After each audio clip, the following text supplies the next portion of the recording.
Now let's get into the NBA. We welcome on the Saltier Adam Oslin, host of the Clipper pregame, halftime, and postgame show, also his own YouTube show, and one half of the starring duo of the program on Fox Sports Radio with Kevin Figures. So we welcome on Adam Oslin. Happy New Year, Adam. It has a name, Fred. It has a name. F&A. F&A on FSR on Friday nights. Good to be with you guys. It's my pleasure. Good to be here. What's Great. up, Fred? But anybody ever call your show and start yelling at you, Adam, just calling you names and stuff? Why, did that happen to you earlier today? No, I'm asking if it didn't happen to me earlier today. Does it happen to you? Why are you asking me so randomly then? I mean, it hasn't happened yet. Now, some people on X get some wind in their jaws because it's the internet and they're anonymous and they'll say all kinds of nasty stuff to Kevin and I once in a while, but that's just the internet. That's how it goes, Fred. You deal with it. Yeah, Freddie, you just deal with it. You know what, Adam, what I like about you, both of you and Kevin, when you guys do your stuff, and especially, Adam, you, because you're the Clipper. You're the post and pregame and all things in between. Much like David Vassay, that he's everything Dodgers, that you got to take these calls and you've got to take the heat from people. And on one side, you do work for the Clippers, and on the other side, you got to be straight up and honest to keep your credibility, and you've done a great job at doing that, man. And it's been tough the early part of the season. How is it now that, changed because the Clippers have kind of been on this semi-roll now? Oh, the heat was on early in the season. I thought Val Comer had an M16 on me or something like that. It was bad when they were 6-21, but they have won 11 of 13, gentlemen. They are officially the hottest team in the NBA. They have the number one net rating over the last 3 weeks. They turned things around defensively. Kawhi Leonard is looking like the best player in the game right now, averaging 33 points per game on elite shooting percentages and shooting efficiency out there. I don't know. This is a really impressive turnaround. How sustainable is it? We shall see. The schedule's been a little bit lighter as of late, including that game last night against the Washington Wizards, where at one point the Clippers led by 24. Then it was down to 1. Then Kawhi Leonard said enough of this and had 14 points in the fourth quarter and closed them out himself. But it's really remarkable to see this team that looked like, okay, are they going to have a sell-off? Is this it? End of an era? Are they going to end up out of the play-in? And now they're a half game out, and they have all the momentum in the world, and they could get back to 500 before the All-Star break. Considering where they started, that would be a huge turnaround and tremendous progress. That being said, oh God, and it is pretty cool because earlier we left them for dead. What'd you say, Adam? Well, I know Fred's not being said. They're still screwed. Is that what you want to say, Fred? You're taking this negative. I don't think you have to put words in my mouth, but that being said, aren't they still kind of screwed, Adam? Hey! Define screwed. Okay. I think they dug themselves into such a deep hole that right now, I believe they're a play-in. I can't see them getting above that. That would be an accomplishment. But does it not point out that they have to make some changes to really be able to compete? Well, they could still make some moves on the margins. I don't think they're going to do anything drastic. Some people are saying, well, Ivica Zubac, he missed 6 games and they won all 6 with Brook Lopez. Is he expendable now? Could you trade him? Because he is their most valuable trade asset. You could get at least 2 first-round picks for him. There was a trade floated out from Boston's side where it looked like they were offering 2 first-round picks and Anthony Simons. But I still think with his contract, he's only making $20 million per season. It's a value contract with Big Zoo. And body of work-wise, he has been big for this team over the years and is coming off his best season in the league last year. Problem is he's taken a bit of a step back, but pretty much everybody did to start the year, and then he got banged up, and he's banged up currently and questionable for playing in Toronto tomorrow. So if they were going to make a big pivot, Fred, a big trade, I think it would have to involve Ivica Zubac. Now, you wonder, what's Kawhi's value at the moment? Do you want to sell high because he's been this good? I've said over the years, I think Kawhi Leonard means more to them than just the player and the superstar that he's been, because he was the first guy to choose them in free agency and make them a destination franchise. He is valuable in that way, and I don't think they want to have another blindside situation like they had with Blake Griffin, 5 or 6 years ago, whenever it was, where they signed him to that new contract and then traded him off. that a lot of people didn't like that look from the Clippers, and that could hurt you in the future with bringing in guys because they don't know if they can trust you. So I don't know. Kawhi and James Harden, look, they came back home. They wanted to be here, and we don't exactly know what their value is for Kawhi, who's 34, and James Harden, who's 36, and they have 2 more years or a year after this one left on their contract. I think they're going to ride it out, and they got young guys that are playing right now, and for the first time really over the last 6 years in this Clippers era with Kawhi Leonard, they're blending in. Young guys with the veterans. Yannick Conan Niederhauser last night out of Switzerland, like having an amazing game, 16 points, 7 of 7 from the field, just catching lobs left and right from James Harden. Kobe Sanders has been big for them. Jordan Miller, they got a Kobe, they got a Jordan on this team, and they're both contributing right now. So it's unique to see them kind of have the veteran presence, but also young guys and rookies that are all helping with this turnaround right now. The vibes are very high, guys, so I wouldn't expect anything major to happen. Maybe a trade on the margins with this Clippers team, but you never know. The front office has shocked me before. Yeah, that being said, Adam, I don't know. We're still, even though it feels like we've been playing a long time, we're still early in the season, and All-Star break is not yet hit. Trade deadline still yet to come. They've turned it around, and if the key guys, Kawhi, James Harden, Zubac, can remain relatively healthy, do you have to make a dramatic change or dramatic move? Like you mentioned, they're only a half game out of the play-in right now, and we're still in early January where they've got time to still make runs. Well, unfortunately, the truth is Fred is right to some degree, because if you end up in the 8th spot, you're taking on OKC in the first round. And if that's best case scenario for this season, ultimately for the Clippers, that's not a very good one, because OKC is that good, even though they've struggled the last few weeks, a few different teams. This time before the All-Star break, you see teams pull back a little bit. Maybe that's part of what's going on with the Lakers. But you don't want to end up in a first-round series against Oklahoma City, where this whole thing comes full circle and you get beat in the first round by SGA, who you trade away to get Kawhi Leonard, basically, and Paul George in the door. But I'm looking at, can they get to that 7th spot somehow? Because of the play-in, there's a little bit more maneuverability. And this Clippers team, they're right there behind the 10 spot, and they're only... there's still 5 games behind the Phoenix Suns for the 7th spot. But if you get in the 7-8, remember, if you're 8th, you play the team that's 7th. Phoenix not lasting, Adam. They're not going to. I'm expecting a little bit of a regression from them at some point. Yeah. But look, you get in the 7-8 matchup, you win that game, you are the 7th seed. Now, instead of taking on the OKC Thunder, you're taking on whoever is the 2 seed. Now, it could still be the Denver Nuggets or the San Antonio Spurs or the Timberwolves.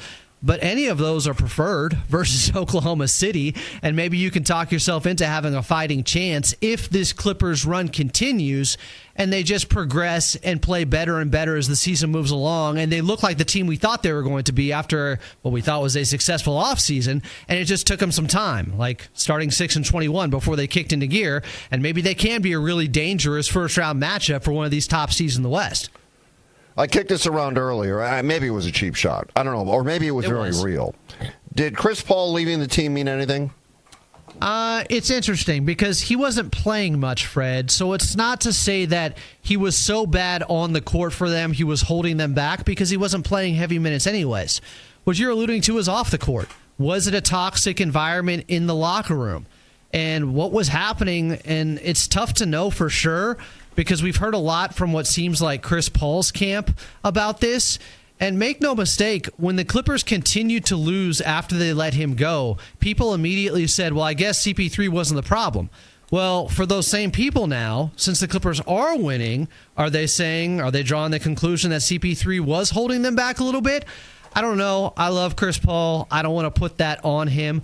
I think this team finally got Kawhi off the minutes restriction. Their defense finally kicked in.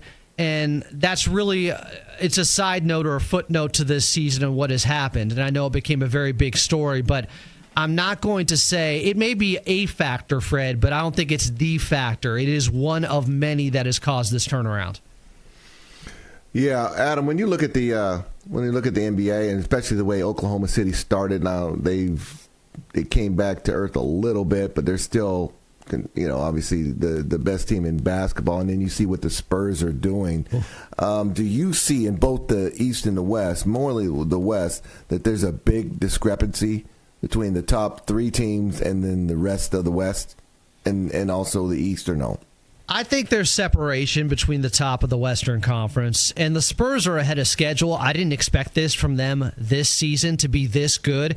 And really, they changed the tone and tenor of this NBA season when they beat OKC 3 times within 12 days. I know they finally just lost to them the other night, but OKC looked like an unstoppable juggernaut, a buzzsaw out there, and it was their championship to lose. They were going to go back-to-back. It was inevitable. Well, then the Spurs, and we knew this could happen eventually, but not so early this season, they showed that they have so much guard play out there and young guys that can beat the ball pressure from OKC that is able to stifle everybody else's offense, but they're able to get around them. With De'Aaron Fox finally getting healthy for them, they draft Dylan Harper, and he's contributing right away. With Stephon Castle, Devin Vassell, Keldon Johnson. I mean, they have so many guys, and I haven't even mentioned Wemby yet, who has been in and out. And even when he's been out, they've been winning anyways. Yeah. So that's a revelation to this year, and just seeing the Spurs really compete against the best, beat them, dominate the OKC Thunder. And now we're feeling like, they get them in a 7-game series. That would be very interesting. I think OKC would still be favored because they're the champs. But San Antonio wasn't supposed to be this good already. So you look at them and then what Denver has been able to do without Jokic the last couple of weeks, where they've had not just Jokic out, they've had Aaron Gordon out, they've had Christian Braun out, they've had Cameron Johnson out, 4 starters out. And Peyton Watson, all of a sudden, out of UCLA, is averaging 25 points per game and was Player of the Week in the Western Conference. Like, they're finding ways to win without a bunch of their top guys right now. So I do think those 3 teams, with OKC, with Denver, with the Spurs, they are a cut above everybody else. Minnesota has been playing better. They're 7-3 their last 10 games. The Lakers have been playing worse, as you guys know. Maybe we'll get to that. And Houston has taken a step back. So there is a hierarchy. There's a top 3 in the Western Conference. In the East, it's still so wide open to the point where I think Jason Tatum's coming back this season, Rodney. I don't think the Boston Celtics can wait for next year when they're already a top 3 seed in the East and Jaylen Brown is playing this well. And if you can get this version of Jaylen Brown, that means Jason Tatum can take a little bit of a step back and just fit in and be maybe a little bit more of a superstar type of role player out there, do a little bit of everything. But Jaylen Brown's getting 30 a game now. He can be the lead dog. And remember, he was the Finals MVP for them a couple of years ago. It wasn't Jason Tatum. So I don't fear the Detroit Pistons. I like them. They're good, but I still think they're a move away. And the Knicks in that defense with Jalen Brunson, with Karl Anthony Towns, there's always limitations with their defense because they have 2 of their best guys, kind of like the Lakers, that just aren't that great on that end. So I do think the West is still a cut above of the East, and there's 3 teams in particular in the Western Conference that are just really stellar this year. Head and shoulders above everybody else. And you mentioned Jason Tatum, but I think if they get him back, he doesn't even have to be the former Jason Tatum, or he doesn't have to be superstar Jason Tatum. If he's back in the lineup, it just gives him a tremendous boost. Right. You mentioned, Wemby earlier, and before we get, I know there's some Laker talk we want to do, but Wemby, and this year with him, and seeing him, because everybody looks at him as this 7'12" or whatever he is, phenom that's a nice guy, but he's shown tremendous attitude this year. I mean, just in some of the verbiage as well, but some of the attitude that he has shown that I didn't necessarily know that he had it in him, that he could be nasty like that. The back and forth with him and Chet Holmgren, and him going right at Holmgren, and them not liking each other and having that little feud going on. I've just seen a tremendous change in his nastiness, his attitude, his dog, that you wondered if it was there, but I don't think there's any question now that Wemby's got that real dog in him. I love that part of his game. I didn't know it would be like this either. He had that in him, the dog behind the rib cage, but he does, and I think he has seen that the NBA has had a void. What was the last great rivalry? We had it for a second with Cleveland and the Golden State Warriors before Golden State brought in KD, and then they just wiped the floor with them. But what was the last really great rivalry? It's starting to be OKC and San Antonio getting after it because Wemby embraces being the villain. The way he claps every time Chet Holmgren misses a free throw out there, he embraces being the villain. And I love that. Even though he's a nice guy, he talked post-game about how many F-bombs were sent his way that last time out in OKC. This is something that's great for the league. You got one of your best players just saying, I'm going to go out there, wreck shop, and take dead aim at the best team in the league. And the guy you're trying to compare to me in Chet Holmgren. You remember Shaq said this back in the day when he was doing a contract negotiation. And he said, Alonzo Mourning got this much. That means I get this much. He's the Beamer. I'm the Benz here. I'm a cut above him. I think Wemby is out here to prove that. And I love what we're seeing there. We need him to stay healthy desperately. It's great for the league. And this rivalry that's going on right now is huge. We got to get that 7-game series, though, this year. All right, you mentioned the Lakers. Let's talk about it. I've decided they cannot win the NBA title. Am I wrong? No, you're not wrong. But most people decided that before the season started. Fred, that wasn't necessary. That was so unnecessary. Fred, they've had the same problem they've had for years. They don't have enough balance with lineups. When your three best players are average to awful defensively, and those guys are going to be asked to play the most minutes, it kind of leaves you with a very short ceiling or a low ceiling on the defensive end. You just can't be that bad defensively. Guys, they've been a bottom 5 defense for over 2 months now. And it's a personnel thing. You can do all you want as J.J. Redick, get as upset as you want with these guys. They can't stay in front of the basketball. LeBron's 41 and is probably a better defender than Luka and Austin Reeves, your other two best players. That shouldn't be the case at this point. I actually thought he was decent against the Minnesota Timberwolves in that series last year in the first round. But how do you get enough balance on both ends where you're got enough offensive guys out there, and they can be very good on offense, but those same guys that are making you good there are hurting you on the defensive end, are bringing all these flaws on that end? And then you're asking guys to guard that don't normally do so, and it wears them out on the offensive end. They're obviously missing Austin Reeves right now. They're 6-7 their last 13 games. Sacramento wiped them out up in NorCal earlier this week, and the Lakers responded. But all they did was have that outlier shooting game against Atlanta. Big deal. They beat Atlanta because they had to hit 19 three-pointers. How sustainable is that? They're a 34% three-point shooting team out there. I told you guys 3 weeks into the season, there's 2 things going on with the Lakers that are not sustainable. They were the best and most efficient team in the paint, at the rim, in the mid-range, and I said that was not going to hold up. I'm sorry. They're not that good there. And you know what else is not going to hold up? Them starting off 10-0 in clutch time. Their record was inflated because they won every coin flip game. They started 10-0 in clutch time games, the last 5 minutes of a game within 5 points. Now they're 13-1. You look at a lot of their numbers, it doesn't match the record. There's no reason the record should be this good, but that's the main reason. They've just been winning a lot of these close games. I don't think it's because they're so much better than everybody during clutch time. I think they've gotten a lot of breaks and things have gone their way. But the reality is setting in now. They have defensive limitations that has a guy like Fred Roggin saying they have no chance of winning a championship. They don't. But they probably do need to make a trade, and maybe we can get into the Rich Paul stuff. I don't necessarily disagree. Say it now. We talked about it yesterday, Adam. Say it. I mean, does that make sense, getting rid of Austin Reeves for Jaren Jackson? Not for Jaren Jackson to me, because he's not a good enough rebounder. He averages 6 rebounds per game, and he's supposed to be your big and play the 5. He's going to present some of the same problems that AD did. He wants to play the 4, but you need him to play the 5. I don't think he's the guy. And Austin is only making $14 million. So if you are trading him, you're only bringing back that much your way. So what type of player are you going to be able to get for him before he signs the big deal? I don't know. But I would be interested, and I would take calls on it. Do I think Rich Paul should have been the guy to bring that up? No, of course. Everybody's going to think that means LeBron James wants him traded. It's a bad look. You know what Rich Paul is doing right now? He is, Rodney, every athlete wants to be an artist. They want to be a rock star. They want to be a rapper.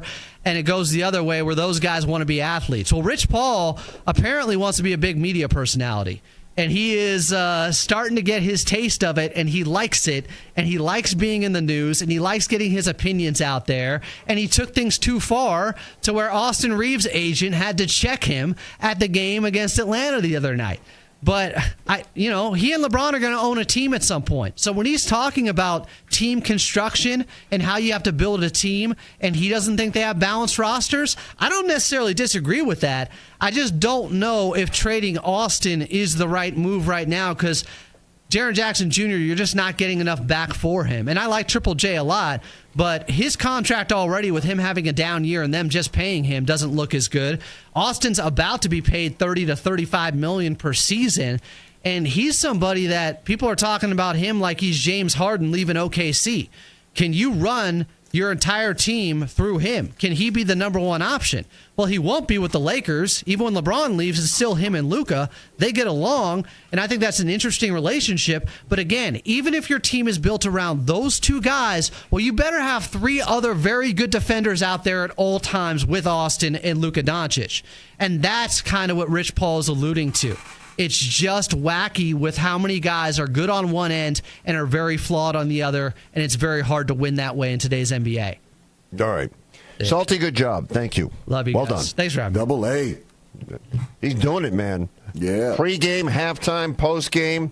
Watch him on YouTube. Catch him on X. He's all over the place. He's doing a hell of a job. Saltier, Adam Oslin.